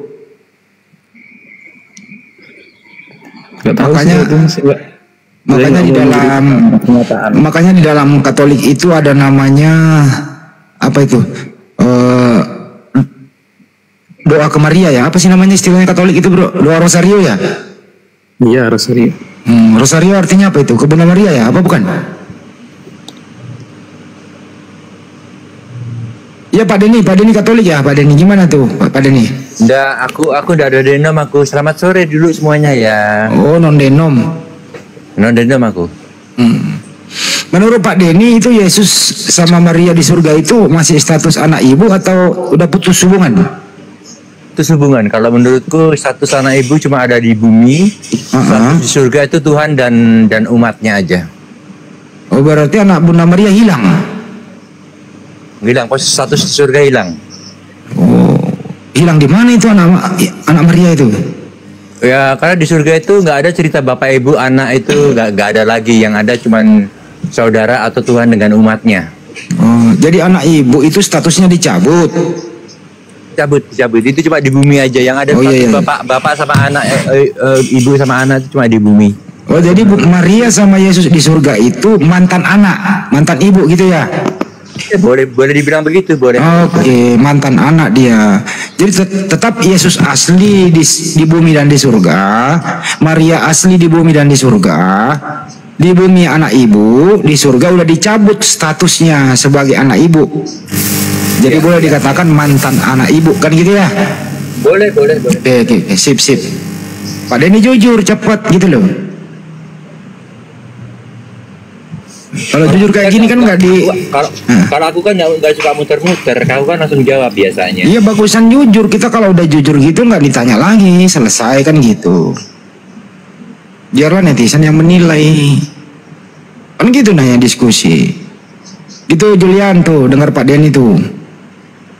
Pak Denny ini tetangga sama Marco van Basten di Belanda. Iya Pak Denny, tetangga ya? Kenapa? Tetangga dengan Marco van Basten. Tetangga sebelah. Nah ya udah, satu RT kan? Iya, satu RT lah. Satu RT. Ya udah, kita sambit dulu. Sambit lagi. Ada nih ibu-ibu ini namanya apa nih? Ham Ham. Ya, assalamualaikum semuanya. Waalaikumsalam warahmatullahi wabarakatuh. Saya Islam, Bang. Iya, Bun. Ada yang mau disampaikan? Mau bertanya nih. Tadi kan anak saya nih udah umur 9 tahunan. Jadi dia nanya, katanya kok bisa Dajjal dikasih mukjizat sama Allah katanya, sedangkan katanya Dajjal kan menyesatkan katanya. Kok bisa dikasih, katanya kok bisa dia dikasih mukjizat yang hebat katanya. Jadi saya mau jawab apa, saya bingung gitu loh. Ya, Dajjal mah nggak dikasih mujizat kali, Bu. Yang dapat mujizat itu para nabi. Iya, dan rasul. Dia kan katanya entah dia dengar mungkin di HP mungkin ya. Nggak ada mujizat, Bu. Selain ke para nabi dan rasul, iya, nggak ada yang lain diberi mujizat. Karena mujizat itu adalah yang dilakukan oleh manusia di luar daripada kemampuan manusia pada umumnya, di atas rata-rata. Nah, itu artinya ditinggikan ilmunya para nabi itu disebut mujizat, berasal dari sang pencipta. Kalau Dajjal ya maka agak, Bu. Dajjal kan bersumber dari iblis yang menyesatkan manusia. Bukan mujizat namanya itu, Bu. Kira-kira gitu ya, Bu ya. Oke, ya. Oh, jadi nanti dijawab gitu aja ya, Pak ya. Iya. Kasih tahu anaknya. Iya. Mujizat itu hanya kepada para nabi rasul, bukan kepada Dajjal. Dajjal itu sumbernya dari iblis, ngajarin orang masuk toilet, masuk neraka gitu. Iya, oke, terima kasih Bang. Sami-sami, Bu. Oke, kita nyimak di bawah ya Bang ya. Makasih, assalamualaikum semuanya. Waalaikumsalam warahmatullahi wabarakatuh.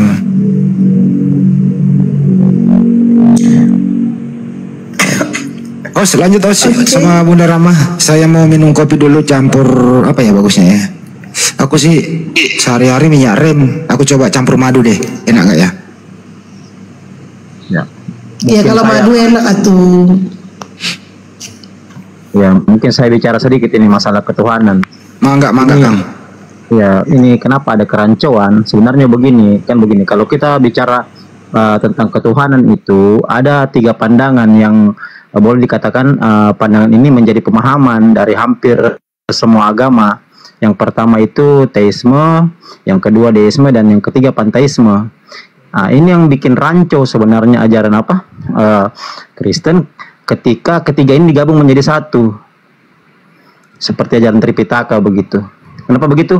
Nah, kita cari tahu dulu apa itu teisme. Teisme itu adalah keyakinan terhadap Tuhan yang menciptakan langit dan bumi, juga sekalian mengaturnya. Beda dengan deisme. Deisme itu adalah ketika kita mempercayai Tuhan, tapi hanya Tuhan yang mencipta, tidak mengatur alam. Nah, lain lagi dengan panteisme. Panteisme ini ketika kita percaya Tuhan adalah alam semesta itu sendiri. Nah, tadi kita sudah bahas tentang 1 Korintus 8 ayat 6 dan 7 tadi. Terus Ibrani 1 ayat 2 dengan Yohanes 1 ayat 1 sampai 3. Ini kan sebenarnya pemahaman panteisme yang dimasukkan dalam teori tersebut. Jadi sehingga ini ada kerancuan. Makanya ketika ditanya bingung. Allah kamu, Tuhan kamu ada berapa? Bapa, Anak, Roh Kudus. Semuanya Tuhan. Nah, begitu ditanya lagi, katanya cuma 1, tapi 3 pribadi. Kenapa? Karena paham teisme, deisme dengan panteisme digabung menjadi 1. Padahal sebenarnya kan tidak bisa. Kan begitu. Beda kalau kita dengan Islam. Nah, Islam kan hanya menggunakan paham teisme saja. Kan begitu. Nah, jadi ketika kita menggabungkan ini menjadi satu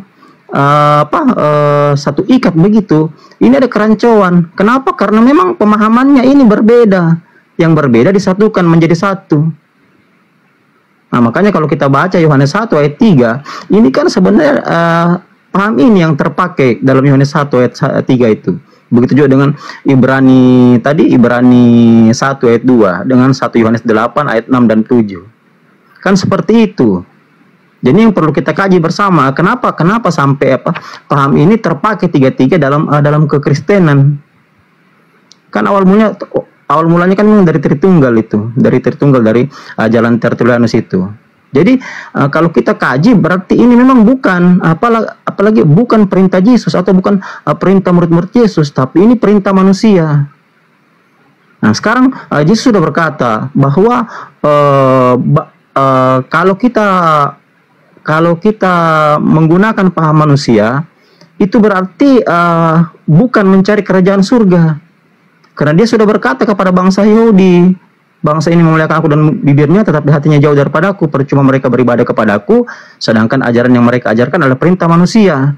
Berarti Yesus katakan percuma kita beribadah dan meyakini Dia kalau ajaran yang kita ajarkan adalah perintah manusia. Sementara mulai dari Tritunggal dan dari ketiga paham ketuhanan ini itu dipakai semua oleh kekristenan. Sementara paham-paham ini adalah paham-paham ciptaan manusia, gitu loh.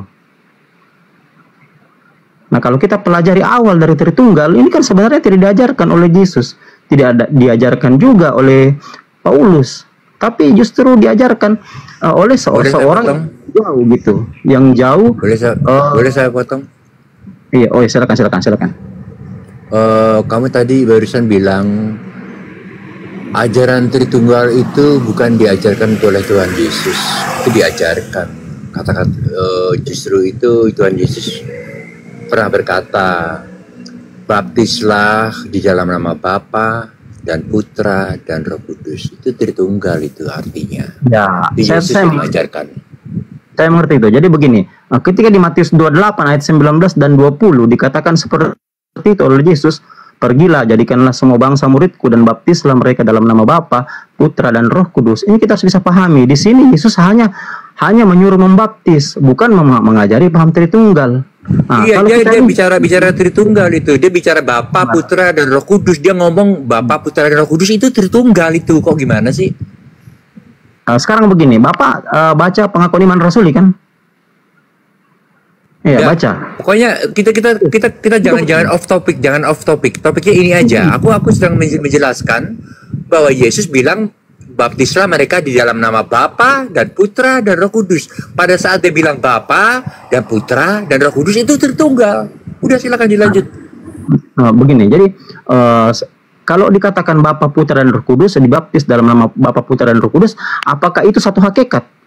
Seperti yang Bapak tadi Pak Julian tadi katakan. Hakikat itu dijelaskan oleh Yohanes 1 Yohanes 57 itu dijelaskan oleh Yohanes, satu hakikat. Silakan dilanjut. Sekarang begini, ketika pengakuan iman rasuli yang disahkan Bapak-Bapak Gereja di salah satu konsili itu tidak menempatkan Tritunggal, karena Roh Kudus ditempatkan jauh di bawah Bapa kali langit dan pada Yesus Kristus. Saya tidak mengimani iman rasuli. Nah ini iman rasuli adalah konsep yang diambil Bapak-Bapak Gereja mengadopsi. Tapi saya tidak mengimani itu. Saya tidak mengimani iman rasuli. Saya nggak punya iman rasuli. Saya bicara umum ini Pak, bukan hanya bicara denom Bapak. Ya, saya bicara umum, secara umum kekristenan secara umum, terutama Katolik yang anut oleh Julian. Jadi di sini dikatakan Tuhan Bapa, Tuhan Anak dan Tuhan Roh Kudus. Sementara di Matius 28, 19 dan 20 itu tidak berbicara ketuhanan di situ. Yesus memilah di situ Bapa, Putra dan Roh Kudus. Yesus tidak berkata bahwa Putra sama dengan Bapa, Roh Kudus sama dengan Bapa. Kan tidak seperti itu. Dan terbukti di pengakuan iman rasul itu tidak disamakan. Bahkan Roh Kudus ditempatkan jauh di bawah. Kan begitu Pak. Nah, kenapa ini campur jadi satu ketika tadi saya katakan teisme dan deisme dan panteisme itu digabung menjadi satu. Padahal ini hal yang tidak bisa digabung. Kan begitu Pak. Ya, silakan Pak, silakan. Silakan mau ditanggapi mungkin. Ya, saya sudah menjelaskan tadi, udah cukup kok. Silakan dilanjut aja. Saya sudah menjelaskan. Jadi kalau kita berdasarkan hanya Matius 28:19 itu bahwa dikatakan Tritunggal, di mana letaknya Tritunggal di situ? Karena Tritunggal itu mengajarkan Tuhan Bapa, Tuhan Anak dan Tuhan Roh Kudus. Sementara pengakuan iman rasuli saja tidak mengajarkan seperti itu. Kan begitu. Iman rasuli itu tidak alkitabiah, nggak ada ayatnya. Silakan dibicara yang alkitabiah aja sama saya. Ya, sementara pengakuan iman rasuli itu adalah salah satu pengakuan yang yang bersifat baku atau aturan liturgi yang tidak saya akui. Kamu sedang berbicara dengan saya tidak akui itu karena itu tidak ada tertulis di Alkitab.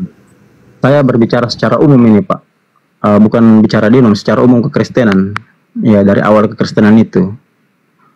Kan seperti itu. Jadi kalau Bapak berkata bahwa Matius 28:19 itu dasarnya adalah Tritunggal, itu apakah ada ayat pendukung yang lain? Kan begitu. Gini Bang Goto, sedikit masuk boleh enggak? Ya, masuk, silakan. Iya, Matius 28 ayat 18-19 itu kan berbicara tentang pembaptisan. Aduh, tolong di-mute dikit. Kalau berbicara pembaptisan itu bisa diartikan ke teologi, bagaimana dengan Yohanes yang membaptis dengan air? Apakah air itu bisa diartikan Tuhan?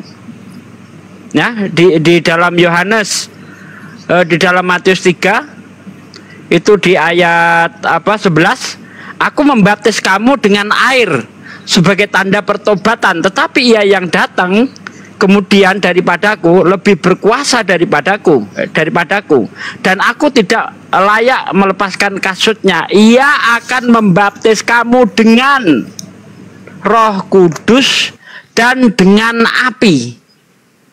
Apakah api Tuhan? Ini berbicara tentang pembaptisan. Jangan dicampur-campur. Kalau berbicara tentang pembaptisan ya pembaptisan. Kalau berbicara tentang teologi ya teologi. Ya, dia membaptis dengan Yesus memerintahkan baptislah mereka atas nama Bapa, Putra dan Roh Kudus. Berarti mereka membaptis dengan Bapa, Putra dan Roh Kudus. Yohanes membaptis dengan air. Dia yang akan datang membaptis kamu dengan Roh Kudus dan api. Berarti ini tidak bisa dicampur aduk. Teologi, pembaptisan. Silakan Bang Gotos, lanjut. Waalaikumsalam warahmatullahi wabarakatuh. Bang, ini lagi diskusi Bang, mohon jangan nyapa dulu ya Bang. Bang, ini lagi diskusi Bang, mohon ya teman-teman yang muslim jangan minta naik dulu kalau lagi diskusi. Mohon maaf banget. Lanjut. Jadi itulah saya katakan tadi, betul apa yang dikatakan Pak Desugi bahwa tidak bisa dicampur karena Matius 28 ayat 19 itu kan berbicara baptisan. Sementara baptisan itu sedikit perbedaan. Sakramen baptisan bahkan Pantekosta dengan Protestan pun berbeda. Ada yang diselam, ada yang dipercik, kan begitu. Jadi kita tidak bisa samakan ini antara baptisan dengan teologia atau secara umum dikatakan dengan doktrin atau dogma. Kan begitu. Dan ini kalau kita lihat Konsili Nikea 1 kan ini terpisah ini Pak Denny. Antara baptisan dengan pengakuan iman, dengan liturgi yang lain kan itu tidak bercampur Pak Denny. Ini yang saya katakan tadi. Tapi Pak Denny mencampurkan semua, kan begitu. Ya, makanya saya katakan jelas saya sudah menjelaskan pada saat Yesus bilang dan nama Bapa dan Putra dan Roh Kudus, dia itulah Tritunggal itu. Udah silakan dilanjut. Ya. Maksud saya itu baptisan, bukan Tritunggal. Kan Tritunggal, paham Tritunggal kan kalau sudah bilang satu kali lagi, Yesus menyebut atas nama Bapa dan Putra dan Roh Kudus. Pada saat dia menyebut nama Bapa 1, Putra 2, Roh Kudus 3, itu Tritunggal. Silakan dilanjut. Mengerti di mana letak Tritunggal di situ. Sedangkan Yesus tidak menyamakan Bapa dengan Roh Kudus. Yesus tidak menyamakan Bapa dengan dirinya, kan bukan Tritunggal. Sementara kalau ada Tritunggal itu Tuhan Bapa, Tuhan Anak, Tuhan Roh Kudus, 1, 3 tapi hakikat menjadi 1, atau 1 3 atau 3 menjadi 1, kan begitu. Nah, silakan dilanjut Bunda, mungkin mau bicara. Silakan. Satu hal lagi yang perlu diperhatikan oleh kawan-kawan Kristen, kalau memang Roh Kudus ini adalah salah satu dari unsur Trinitas, ya, kenapa para murid ketika ditanya oleh Paulus, kalau kita lihat di dalam Kisah Para Rasul 19 ayat 2, sudahkah kamu menerima Roh Kudus ketika kamu menjadi percaya? Para murid menjawab belum. Bahkan kami tidak pernah dengar ada Roh Kudus. Ini para murid ini. Murid siapa ini? Mau dia murid Yohanes kek ataupun murid Yesus kek? Seandainya itu murid Yohanes, berarti ketuhanan Yohanes, konsep ketuhanan yang diajarkan Yohanes tidak Trinitas. Kalau itu yang diajarkan muridnya Yesus, berarti Yesus tidak pernah mengajarkan Trinitas. Bagaimana mungkin sosok yang paling penting, yang begitu penting di dalam Trinitas, tetapi orang yang sudah percaya ketika ditanya, saya nggak kenal Roh Kudus, bahkan dengar saja tidak. Contoh nih, Bang Goto ini seorang mu'alaf. Lalu saya tanya kepada Bang Goto misalnya kan, Bang Goto, Anda sudah kenal Allah? Belum, bahkan kami tidak pernah dengar Allah, padahal sudah mualaf. Aneh enggak Bang Goto? Betul Pak. Nah, ini katanya ketuhanan Kristen itu Trinitas. Tetapi orang yang sudah jadi Kristen percaya, ditanya sama Paulus, sudahkah kamu terima Roh Kudus ketika kamu menjadi percaya? Para murid menjawab, belum. Bahkan kami tidak pernah dengar ada Roh Kudus.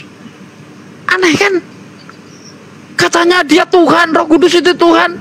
Tapi orang yang percaya nggak kenal dengan Roh Kudus, nggak kenal Tuhannya. Aneh. Berarti Trinitas tidak pernah diajarkan. Karena menurut Yesus sendiri, kalau kita lihat di dalam Yohanes 17 ayat 3, inilah hidup yang kekal itu, yaitu mereka percaya bahwa engkaulah satu-satunya. Satu-satunya artinya apa? Tunggal. Engkaulah satu-satunya Allah yang benar dan mengenal aku, Yesus Kristus yang diutus. Pak Denny di sini satu-satunya orang Kristen dari Belanda. Artinya dia tunggal di sini. Tapi kalau tidak dikatakan satu-satunya, bolehlah itu diartikan itu jamak. Tapi kalau sudah satu-satunya itu tunggal, tidak bisa dibilang jamak. Ya, bukan atas Bapa, Putra dan Roh Kudus. Enggak, tunggal dia. Silakan, apa yang mau dikomentari? Ya ada sih, cuma aku lupa. Harusnya aku tulis tadi. Ada beberapa, ada 3-4 kali gak salah. Kalau masalah Bapak satu-satunya itu betul, dia satu-satunya. Tapi jangan lupa ya, walaupun kita menyebut Bapa dan Yesus itu satu. Bapa dan Yesus itu satu. Kalau kita menyebut Bapa dan Yesus itu tetap satu. Bagi orang Kristen itu satu, bukan dua. Kalau kalian menganggap itu dua, itu urusan kalian, tidak jadi masalah. Tapi yang jelas kalau saya menyebut Bapa adalah satu-satunya, terus saya bisa menggabungkan Yesus ke dalam Bapa itu sendiri dan Roh Kudus di dalam Bapa, karena ada rumusnya, 3 adalah satu. Walaupun kamu bilang Bapa sendiri, Yesus sendiri, Roh Kudus sendiri, bagi kami itu Bapa, Putra dan Roh Kudus itu satu, bukannya 2, bukannya 3. Itu yang membedakan antara kita itu. Silakan dilanjut. Oke. Yesus berkata di dalam Yohanes 16 ayat 25, semuanya itu aku katakan kepadamu dalam perumpamaan. Tetapi ada saatnya nanti aku akan berkata terus terang kepadamu bercerita tentang Bapa, ya, memberitakan tentang Bapa. Nah, ketika Yesus berbicara kepada muridnya, ini penuh dengan bahasa perumpamaan, tidak bisa dipahami secara harafiah. Contohnya ketika Yesus berkata aku dan Bapa adalah satu, ini bukan masalah satu ketuhanan, tapi ini adalah satu visi dan misi. Makanya kalau kita lihat di dalam Yohanes 10 ayat 30, ketika Yesus berkata aku dan Bapa adalah satu, ya sebenarnya yang ditunggu-tunggu jawaban Yesus itu bukan masalah aku Tuhan, bukan. Baca dari ayat 22.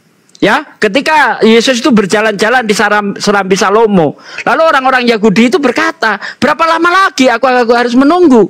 Katakan terus terang, ya, apakah kamu ini Mesias? Untuk apa aku mengatakan kepadamu? Setidaknya kamu percayalah akan pekerjaan-pekerjaan yang aku lakukan.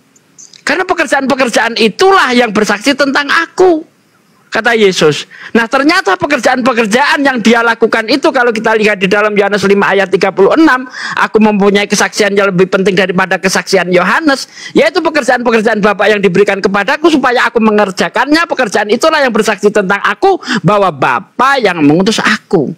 Artinya ketika Yesus itu ditanya, apa kamu ini Mesias? Loh, kalau kamu nggak percaya aku Mesias, lihatlah pekerjaanku itu. Dari mana? Dari Bapa. Itu Yesus sedang ditekan untuk mengaku Mesias. Karena memang yang ditunggu oleh orang Yahudi itu Mesias, bukan Tuhan yang datang sebagai manusia. Yahudi tidak pernah mengharapkan ada Tuhan datang muncul sebagai manusia, enggak. Tapi yang ditunggu-tunggu adalah seorang Mesias. Mereka sangat merindukan Mesias karena mereka ingin kebebasan dari penjajahan bangsa Roma. Nah, ketika Yesus berkata aku dan Bapa adalah satu, orang Yahudi ini salah paham. Lalu Yesus bertanya kepada orang Yahudi, banyak pekerjaan baik yang berasal dari Bapakku, pekerjaan manakah yang membuatmu mau melempari aku? ketika Yesus berkata aku dan Bapa satu ini seolah-olah Yesus itu menyamakan dirinya dengan Tuhan, tapi Yesus berkata, pekerjaan baik mana yang aku tunjukkan kepadamu sehingga kamu ingin melempari aku? Kata orang Yahudi, bukan karena perbuatan baik yang aku tunjukkan kepadamu sehingga aku ingin melempari kamu, tetapi karena kamu manusia biasa saja menyamakan dirimu dengan Allah. Apakah Yesus berkata, oh ya aku Allah? Oh tidak, justru Yesus mengingatkan kepada orang Yahudi itu. Kalau kita baca di ayat 34-nya, bukankah ada tertulis di dalam kitab Taurat kamu? Aku berfirman kamu adalah Allah. Ini bukan menunjukkan Yesus itu Allah di zamannya Musa, tidak. Yesus ingin mengingatkan bahwa di dalam kitab Tauratmu itu ada orang-orang yang disebut Allah. Contohnya siapa? Musa di Keluaran 7 ayat 1. Lihat aku berfirman kamu adalah Allah dan Harun adalah nabimu. Nah Musa juga disebut Allah. Maksud Yesus itu menerangkan, Musa itu di dalam kitabmu itu disebut Allah loh. Kenapa kamu tidak protes ketika aku berkata aku dan Bapa adalah satu? Maksudnya adalah bukan Yesus itu menyamakan dirinya dengan Allah. Kalau kita lihat di ayat 35-nya dikatakan jikalau kepada siapa firman itu disampaikan disebut Allah. Musa disebut Allah karena dia menyampaikan firman kepada Fir'aun. Yesus disebut Allah karena dia sebagai sang penyampai firman. Kalau kita lihat di dalam Yohanes 17 ayat 8, segala firman-Mu yang Kau sampaikan padaku telah Aku sampaikan kepada mereka dan mereka menerimanya sehingga mereka tahu betul bahwa Engkau lah yang telah mengutus Aku. Jadi Allah di sini maksudnya sebagai sang penyampai firman, ya. Jadi Aku dan Bapa adalah satu, bukan mengatakan menyamakan dirinya dengan Allah, bukan. Boleh aku jawab? Silakan. Berarti Anda tidak mengerti Alkitab ya? Oh iya, Bapak. Di situ di ayat 10:30-nya itu menyatakan bahwa Aku dan Bapa adalah satu. Di 10:33 tak bacakan. Jawab orang-orang Yahudi itu, bukan karena suatu pekerjaan baik kakak kamu mau melempari aku, melainkan karena engkau menghujat Allah dan karena engkau sekalipun hanya seorang manusia menyamakan dirimu dengan Allah, menyamakan dirimu dengan Allah. Silakan dilanjut. Itu tuduhan. Itu tuduhannya orang Yahudi. Yesus menyamakan dirinya dengan Allah. Kan sudah saya bilang tadi. Itu tuduhan orang Yahudi menyamakan Yesus dengan Allah.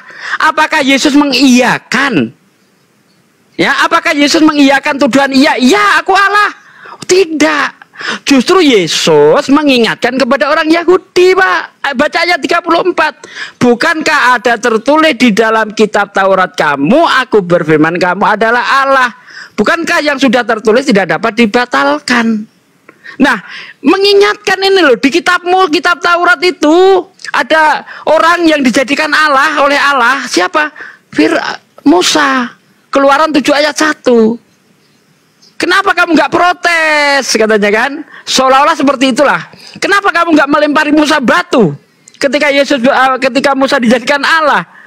Bukankah yang tertulis di dalam kitab suci tidak dapat dibatalkan? Nah, Yesus menjelaskan apa maksudnya ketika orang itu disebut Allah. Maksudnya jikalau kepada siapa firman itu disampaikan disebut Allah. Jadi orang yang menyampaikan firman Tuhan itu disebut Allah, Pak. Musa disebut Allah, hakim-hakim disebut Allah. Makanya Paulus berkata di dalam 1 Korintus 8 ayat 6, ayat 5 ayat 6, meskipun kita tahu banyak Allah di surga maupun di bumi, tapi bagi kita hanya ada satu Allah saja. Karena memang banyak sekali orang-orang yang disebut Allah. Di Mazmur 82 ayat 6, ya, lihat aku menjadikan kamu sebagai Allah. Keluaran 7 ayat 1, lihat aku berfirman kamu adalah Allah. Dikonfirmasi oleh Paulus di dalam 1 Korintus 8 ayat 6 itu. Jadi bukan cuma Yesus yang disebut Allah, itu yang dimaksud Yesus, Pak. Lanjut. Tapi di ayat 10:33 itu konteksnya itu yang dimaksud dengan kata Allah itu dengan Tuhan itu sendiri ya, bukan Allah sembarangan. Dia menghujat, dia dianggap menghujat Allah, makanya dia menyamakan diri dengan Allah. Allah yang dimaksud oleh orang-orang Yahudi itu bukan Allah manusia, tetapi Allah Elohim.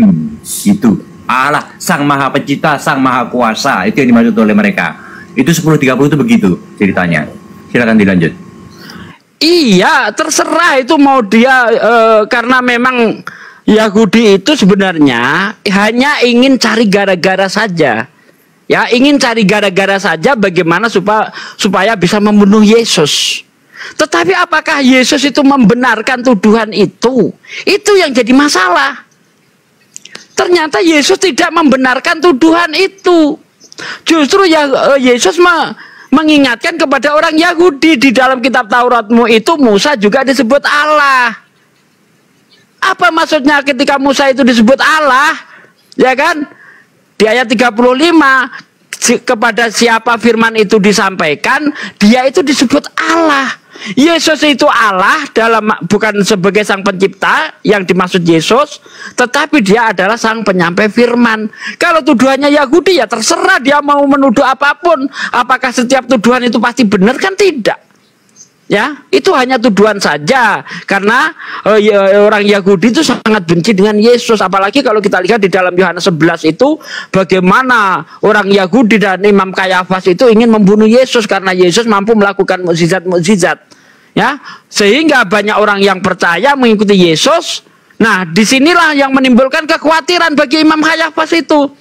Lebih baik satu orang mati demi bangsa kita daripada seluruh bangsa kita itu binasa karena akan direbut oleh Roma. Baca di dalam Yohanes 11 itu. Jadi mereka itu hanya cari gara-gara bagaimana supaya bisa membunuh Yesus. Intinya di situ. Pokoknya yang jelas, walaupun kamu ngomongnya lewat kiri lewat kanan nggak jadi masalah. Yang jelas yang tertulis di 10:30 itu adalah tuduhan ke orang Yahudi kepada Yesus, karena Yesus bilang dia Bapa dan aku adalah satu. Itu tuduhan mereka adalah yang jelas-jelas tertulis, dia telah menyamakan dirinya dengan yang maha tinggi, yaitu Allah yang maha kuasa dan Allah maha pencipta, bukan Allah sembarangan. Silakan dilanjut. Terima kasih, Anda sudah sepakat dengan saya bahwa itu tuduhan. Tuduhan tidak bisa dijadikan tolak ukur kebenaran. Misalnya saya menuduh Pak Denny ini maling, belum tentu Pak Denny itu maling, namanya juga tuduhan. Tetapi apakah tuduhan itu diiyakan oleh Yesus? Itu yang jadi masalah. Ternyata Yesus tidak mengiyakan. Justru Yesus tidak menyanggah juga. Menyanggah, Pak, mengingatkan. Coba tolong kasih ayatnya bahwa Yesus menyanggah itu. Yesus mengingatkan di dalam Yohanes. Menyanggahnya kok. Kamu tadi bilang Yesus menyanggah. Coba tolong kasih ayatnya. Kalau dia menyamakan dirinya dengan Musa, ya, apakah Musa, itu artinya Yesus? Orang Yahudi itu menganggap dia itu menyamakan dirinya dengan Tuhan Maha Pencipta, ya, bukan dengan Musa. Apakah Yesus mengiyakan? Pak, tapi dia tidak menolak. Aduh. Dia tidak menyanggah. Coba Anda lihat konteksnya nih. Untuk apa Yesus mengutip kitab Taurat kalau tidak ingin mengingatkan, Pak? Kalau tidak ingin menyamakan dirinya dengan Musa. Itu cerita beda. Jadi sekarang saya kita bicarakan ini. Oke, saya minta kepada Anda. Tidak ada hubungannya. Oke, saya minta kepada Anda di mana di dalam kitab Taurat ada orang dijadikan Allah. Karena Yesus mengutip kitab Taurat. Bukankah ada tertulis di dalam kitab? Topik yang kita bicarakan tidak ada hubungannya, Pak Sudi. Kenapa tidak ada hubungannya? Di ayat 34 baca baik-baik. Ketika Yesus dituduh menyamakan dirinya dengan Allah. Aduh, kok nggak ada hubungannya, gimana sih? Kejedot aku. Nggak ada hubungannya. Kok bisa beda? Coba Anda perhatikan. Allah sebagai manusia, yang satu menceritakan Allah yang maha tinggi. Beda. Nggak bisa dicampur adukan. Tapi Yesus mengutip ayat itu, Pak. Yesus tapi itu dalam cerita yang berbeda, waktu yang berbeda, cerita yang berbeda.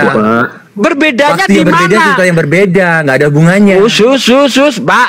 Bentar, di ayat 33 orang Yahudi berkata, ya bukan karena perbuatan baik yang kamu tunjukkan kepadaku sehingga aku ingin melempari kamu, tetapi karena kamu manusia biasa saja menyamakan dirimu dengan Allah. Ayat 34-nya yang maha tinggi, bukan Musa. Terserah, itu tuduhan. Tapi Yesus menyamakan dirinya dengan Musa. Enggak, itu beda cerita lagi. Beda. Bentar, jangan disangka dulu, jangan. Mana Yesus menyamakan diri dengan Musa? Oke. Yesus berkata di dalam Yohanes 34, bukankah ada tertulis di dalam kitab Taurat kamu? Aku berfirman kamu adalah Allah. Apa maksudnya Yesus mengutip kitab Taurat ini? Apa maksudnya menurut Anda? Karena manusia itu juga disebut Allah oleh Tuhan, tetapi bukan Allah yang maha kuasa. Sedangkan yang Yohanes 10:30 itu kita berbicara tentang Allah yang maha kuasa. Bedakan. Taruhlah tuduhan orang Yahudi itu Yesus Allah yang maha kuasa, tetapi Yesus tidak. Kenapa? Di ayat 35 ya Yesus mengatakan, jikalau kepada siapa firman itu disampaikan disebut Allah.